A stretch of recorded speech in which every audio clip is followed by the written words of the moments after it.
ఉన్న బంగారాన్ని విడిపించి ఆ రోజు ఆన్లైన్ రేటుకే మేము కొంటాం. Sharma gold company. నమస్తే, నేను మీ జాహ్నవి. మనతో ఉన్నారు ప్రముఖ జ్యోతిష్య వాస్తు పండితులు, జ్యోతిష్య వాస్తు శిక్షణ నిపుణులు, లలిత ఉపాసకులు బ్రహ్మశ్రీ నానాజీ పట్నాయక్ గురువు గారు. సూక్ష్మంలో మోక్షం ఈ ప్రత్యేక కార్యక్రమం ద్వారా మనకున్నటువంటి ప్రతి సమస్యకి ఎంతో చక్కటి సొల్యూషన్స్ గురువు గారు అందిస్తూ ఉన్నారు కదా. అయితే మీరు అడిగిన ప్రశ్నల్లో నుంచి గురువు గారు ఒక ప్రశ్న అడిగి తెలుసుకుందాం. నమస్కారం గురుగారు. శ్రీమాత్రే నమః. గురుగారు, సూక్ష్మంలో మోక్షం ఈ ప్రత్యేక కార్యక్రమం ద్వారా నిజంగా మంచి మంచి ప్రశ్నలకి ఎంతో చక్కటి సమాధానాలు అందిస్తూ ఉన్నారు. చాలా మంది చాలా రకాల ప్రశ్నలు పంపించున్నారు అండ్ పర్సనల్ గా మీకు థ్యాంక్ యూ కూడా చెప్పమన్నారు గురువు గారు. Thank you so much. అమ్మవారికి థ్యాంక్స్.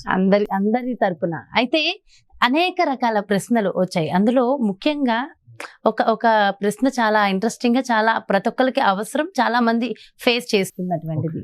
అన్ని ఇంపార్టెంటే బట్ ఇది కూడా ఇంపార్టెంట్. ఆ ప్రశ్న ఏంటంటే, దేవుని గదిలోకి పూజ చేస్తున్నప్పుడు జనరల్ గా కూడా దేవుని గదిలోకి ఒక్కొక్కసారి బల్లి వస్తూ వెళ్తూ ఉందంట. బల్లి వస్తూ ఉంటుంది, చాలా మంది జరుగుతూ ఉంటుంది. అయితే ఈ బల్లి దేవుని గదిలోకి రావడం అనేది శుభమా అశుభమా? ఇది దేనికి సంకేతం? తప్పకుండా అమ్మా, మనకి శాస్త్రాల్లో బల్లికంటూ ఒక శాస్త్రం ఉంది. బల్లి పలానా ప్రదేశాల్లో పడితే ఒక శాస్త్రం ఉంది. ఇంట్లో గృహంలో పూజా మందిరంలోకి బల్లి వచ్చినప్పుడు దాని ప్రభావం కూడా ఉంటుంది. అయితే ఆ పూజా మందిరం ఎక్కడ ఉంది అనేటువంటిది చూసుకోవాలి ఒకటి. అయితే దాని ప్రభావం మంచా చెడా అంటే మనకి శాస్త్రాల్లో చెప్పినటువంటిది, వాస్తులో ఒక్కొక్క జోన్కి 16 జోన్లకి 16 డిఫరెంట్ విషయాలు చెప్పారు. ఏ జోన్కి ఏ దేవతా స్వరూపాలు ఉంటారు, అక్కడ ఉండేటువంటి దోషమా లేకపోతే బాగుంటే అలా ఉంటుంది అనేటువంటిది మనం గత చాలా వీడియోలో చెప్పుకున్నాం. అయితే ఈ బల్లి విషయం దగ్గరికి వచ్చేసరికి మనకి శాస్త్రాల్లో చెప్పినటువంటిది ఏమిటి అంటే, బల్లి అనేటువంటిది కాలస్వరూపంగా చెప్తూ ఉంటారు. అందుకే మీరు గమనించండి, ఎవరైనా ఏదైనా అన్నప్పుడు బల్లి చప్పుడు చేస్తుంది, సత్యం అంటారు. బల్లి శకునం అంటారు. బల్లి చప్పుడు చేసింది నిజమే జరుగుతుంది అంటారు, సత్యం అంటూ ఉంటారు. ఎందుకంటే బల్లిని సహజంగా కాలస్వరూపుడుగా తీసుకుంటూ ఉంటారు. మనకి చూడండి అమ్మా, మనకి బల్లిని ముట్టుకుంటారు. బంగారు బల్లి, వెండి బల్లి అని ఉంటుంది, తెలుసా మీకు? ముట్టుకుంటారు, వెళ్ళి కామాక్షి ఆలయంలో ముట్టుకుంటారు వెళ్ళి. ఎందుకు బల్లిని చేసి ఎందుకు ముట్టుకున్నారంటే దానికి ఒక శాస్త్రం ఉంది అనేది మనం అర్థం చేసుకోవాలి. అయితే ఎప్పుడైనా సరే పూజా గదిలోకి బల్లి వచ్చినప్పుడు సర్వసాధారణంగా అంత చేసేది అయ్యో ఇక్కడ పూజ చేస్తుంటే ఇక్కడ వచ్చింది అని చిన్న భయం ఉంటుంది వాళ్ళకి, తీసేసేయండి. అంటే దాని అర్థం ఏమిటో చెప్తానండి. ఈశాన్యంలో పూజ గది ఉందనుకోండి, ఎవరికైనా గుర్తుపెట్టుకోండి, సర్వసాధారణంగా పూజ గదిని మొట్టమొదటి ప్రియారిటీ ఎక్కడ ఇమ్మన్నారు శాస్త్రంలో అంటే ఈశాన్యే దేవతా గృహ. ఈశాన్యంలో పూజ గది కట్టుకున్నారు, బల్లి వచ్చింది అక్కడికి అంటే దాని అర్థం ఏమిటంటే నువ్వు నీ ఆలోచనలో ఏదో మాయలో పడబోతున్నావు అని అర్థం. అంతేనమ్మా. ఒకవేళ కొంతమందికి ఎలా ఉంటుందంటే ఈశాన్యం కాకుండా కాస్త తూర్పు ఈశాన్యంలోకి వంటగదిలో పెడుతుంటారు కొంతమంది పూజ గదిని. వంటగదిలో పెట్టేటప్పుడు గుర్తుపెట్టుకోండి, అక్కడ కనుక పూర్తిగా ఆగ్నేయం వస్తే పెట్టకూడదు. ఆగ్నేయం కొంచెం తూర్పు ఆగ్నేయం కూడా ఉందనుకోండి, అక్కడ పెట్టచ్చు. పూర్తి ఆగ్నేయంలో అసలు పూజ గది పెట్టకూడదు. అలా కాకుండా ఇప్పుడు నేను ఇందా చెప్పిన ఆగ్నేయ ఈశాన్యం కాకుండా తూర్పు ఈశాన్యంలో ఉందనుకోండి పూజ గది మీది, అక్కడ కూడా పెట్టచ్చు అని చెప్తుంది. అక్కడ ఎవరైనా పూజ గది పెడితే వాళ్ళు పూజలు చేయడం ద్వారా ఎంజాయ్ పొందుతుంటారు, లైఫ్ లో ఎంజాయ్ పొందుతుంటారు. అలాంటప్పుడు అక్కడ సర్వసాధారణంగా ఎందుకు వస్తుంది బల్లి ఒకసారి బాగా ఆలోచించండి అమ్మా. అక్కడ ఏదైనా మనం శుభ్రత చేయట్లేదు, ఏ పురుగులో వస్తున్నాయి, పురుగులు తినడానికి వస్తుంది. అయితే అది వచ్చినందుకు దానికంటే ఒక ఫలితం ఉంటుంది. అది ఏమిటి అంటే నువ్వు ఎంజాయ్మెంట్ లో ఎక్కువగా మునిగిపోతూ నువ్వు ఏదో సంథింగ్ వదిలిపెట్టేస్తున్నావు. ఎందుకంటే కాలస్వరూపుడు కదా, కాలం అక్కడికి వచ్చింది. అలా కాకుండా కొంతమందికి ఉత్తర ఈశాన్యంలో ఉంటుంది పూజ గది. కొంతమందికి అంటే వాళ్ళ గృహ నిర్మాణం బట్టి వాళ్ళు పెట్టుకుంటారు, ఇక్కడ కుదరట్లేదు ఇక్కడ పెట్టుకుందామని. ఉత్తర ఈశాన్యంలో కూడా పెట్టుకోవచ్చు, తప్పేం కాదు. అలాంటప్పుడు ఏం జరుగుతుందంటే వాళ్ళకి ఆరోగ్య సంబంధించిన సమస్య చూసుకోవాలి. అనారోగ్య సమస్య ఏమైనా రాబోతుందా, మనం ఏదైనా ఫుడ్ తినకూడని ఫుడ్స్ ఏమైనా తిని పాడు చేసుకుంటున్నామా చూసుకోవాలి. కొంతమందికి ఉత్తరంలో కూడా ఉంటుంది, పెట్టుకోవచ్చు, తప్పేం కాదు. వాయువ్యం వరకు పెట్టుకోవచ్చు, బట్ ఉత్తరం ఈజ్ ఆల్సో ఎలిజిబుల్ పూజ గది పెట్టుకోవడానికి. కానీ ఒరిజినల్గా అయితే ఈశాన్యంలోనే పెట్టుకోవాలి, గుర్తుపెట్టుకోండి. ఉత్తరంలో పెట్టుకున్నప్పుడు ఏంటి, సర్వసాధారణంగా ఉత్తరంలో ఎవరైనా గనక పూజా మందిరం పెట్టుకొని కుబేరుడి యొక్క పూజ, లక్ష్మీదేవి యొక్క పూజ ఎక్కువగా చేస్తే వాళ్ళకి ధనప్రాప్తి కూడా ఉంటుంది, పెరుగుతుంది అదేవిధంగా. కానీ అక్కడ కనుక మీకు బల్లి వచ్చింది ఉత్తరంలో ఉంది అంటే కనుక సంథింగ్ మనీ విషయంలో ఏదో ఇబ్బంది కలగనుంది. అంటే ఒక్కోసారి ఎక్కువ ఆశతో ఎందులో తీసుకెళ్ళి డబ్బులు పెడతాం, అవును. ఏదో ఏదో కొంటాం, లేకపోతే ఎందులోనో స్కీమ్ అని చెప్పి డబ్బులు కడతాం, ఆ డబ్బులు పోతాయి. అందుకని ఏంటి ఉత్తరంలో ఉందంటే అక్కడ చూసుకోవాలి. అయితే ఇప్పుడు ఎక్కడైనా బల్లి వచ్చింది అనుకుందాం, ఏది ఈశాన్యం కావచ్చు, వాయువ్యం కావచ్చు, ఉత్తరం కావచ్చు, తూర్పు ఈశాన్యం కావచ్చు, ఉత్తర ఈశాన్యం కావచ్చు, ఏదైనా బల్లి వచ్చింది అక్కడ. మీరు మొట్టమొదటిగా చేయవలసిన పని ఏమిటి అంటే దుర్గా నామాన్ని స్మరించాలి. ఓం దుమ్ దుర్గాయ నమః. ఆ దోషం ఫస్ట్ తొలగిపోతుంది. అంటే మీకు నెగటివ్ జరగాల్సినటువంటిది జరగదు.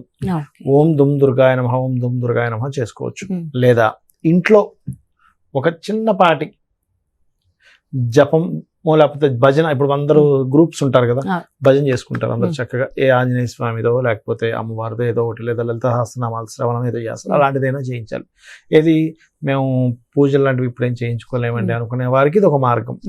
లేదంటే మేము ఎలాగో ఈ మధ్యకాలంలో హోమం చేయించుకుందాం అనుకుంటున్నాం ఇంట్లో, అలాంటప్పుడు ఏదైనా ఒక చక్కగా సుదర్శన హోమము, చండీ హోమము, ఆ స్వామివారికి అమ్మవారికి, కొంతమందికి అభిషేక ప్రియులు ఉంటారు, కొంతమంది అభిషేకం అంటే ఇష్టం, అలాంటప్పుడు అభిషేకం చేసుకోవడము, ఇటువంటివి చేసుకుంటే కూడా వాళ్ళకి దోషం అనేటువంటి తగ్గుతుంది.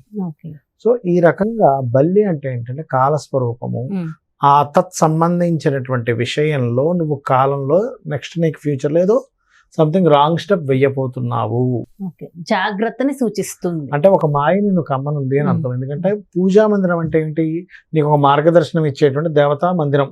నువ్వు రోజు పూజ చేసుకుంటున్నావు కాబట్టి అక్కడ కూర్చున్నప్పుడు చెప్పుకుంటావు నీ బాధలు, ఏవో ఇబ్బందులు అవుతున్నాయనో లేట్ అవుతున్నాయో చెప్పుకొని స్వామివారికి పూజ చేసుకుంటాం. అక్కడికి రాహు ఎంటర్ అయినట్టు, రాహు కేతు సంబంధంగా చెప్తారు బలిని. అయితే కాలస్వరూపుడు కదా, రాహు కింద ఎక్కువ చెప్తారు. అప్పుడు ఏంటి, వాళ్ళకి సంథింగ్ ఈజ్ గోయింగ్ రాంగ్, అంటే నీ ఇమాజినేషన్స్ లోని ఏదో సంథింగ్ రాంగ్ చేయబోతున్నావు అనేటువంటి అర్థం చేసుకోవాలి. అదే ఓకే. అంటే ఇంట్లోకి, అంటే దేవుని మందిరంలోకి కాకుండా ఇంట్లోకి వచ్చినా కూడా దానికి కూడా ఒక ఫలితం ఉంటుంది. అంటే ఒకటమ్మా, ఇప్పుడు మనము మొత్తం ఆక్యుపై చేసుకుని బిల్డింగ్ కట్టేసుకుంటున్నాము, అవి మరి ఎక్కడ బతకాలి, ఎక్కడో దగ్గర ఇంట్లో వచ్చి బతుకుతాయి కదా, వాటిని దూషించడం అసలు కానీ కాదు.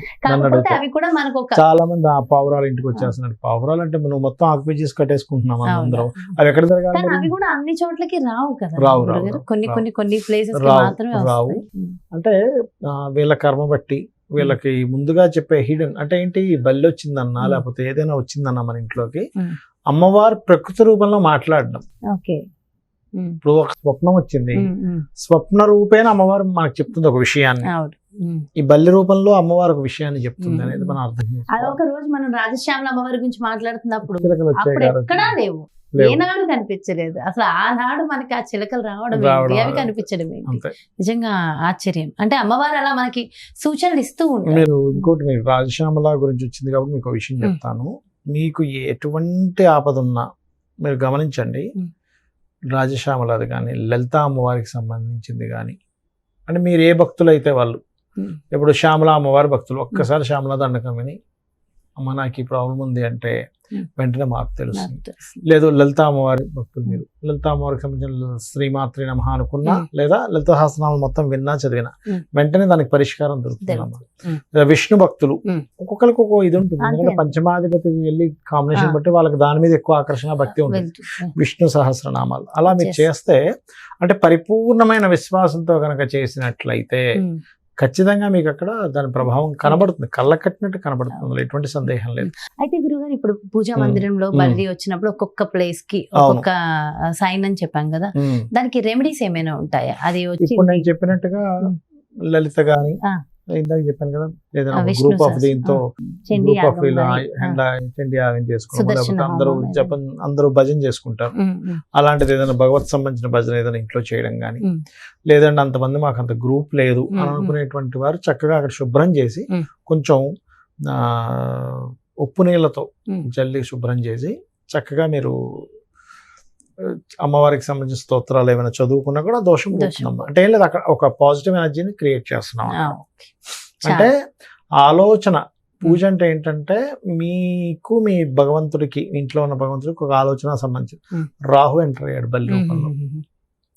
అంటే సంథింగ్ కాలంలో నువ్వు చేసే ఆలోచన ఎక్కడో తప్పుదారి పట్టబోతుంది కాబట్టి జాగ్రత్తగా ఉంది. సింపుల్. సో అక్కడి నుంచి మాక్సిమం దాన్ని వెళ్ళనిచ్చేయడం మంచిది. వెళ్ళనిచ్చి అంటే పురుగులు ఉన్న దగ్గర బల్లులు వస్తాయి. ఇంట్లో పురుగులు లేకుండా చూసుకుంటే అవే ఉండవు. అవే వెళ్ళిపోతూ సింపుల్. అంతే. దానికి ఆహారం కోసం వచ్చాయి అవి. చాలా చాలా మంచి విషయాన్ని అందరికి చక్కటి విషయ పరిజ్ఞానాన్ని ఇచ్చారు గురుగారు. Thank you so much. నమస్కారం. శ్రీమాత్రే నమః. Yes, చూసారు కదండి, మరి చాలా మంది ఉన్నటువంటి ఈ ప్రశ్నకి సమాధానం వచ్చింది కదా. మరి దేవుని మందిరంలో బలి ఉన్నప్పుడు ఏం చేయాలి, దేనికి సూచన, దానికి మనం పాటించవలసిన రెమెడీలు గురువు గారు ఎంతో చక్కగా ఎక్స్ప్లెయిన్ చేశారు కదా. మరో చక్కటి ప్రత్యేకమైన కార్యక్రమంతో మళ్ళీ మీ ముందుకు వచ్చేస్తారు. నమస్తే.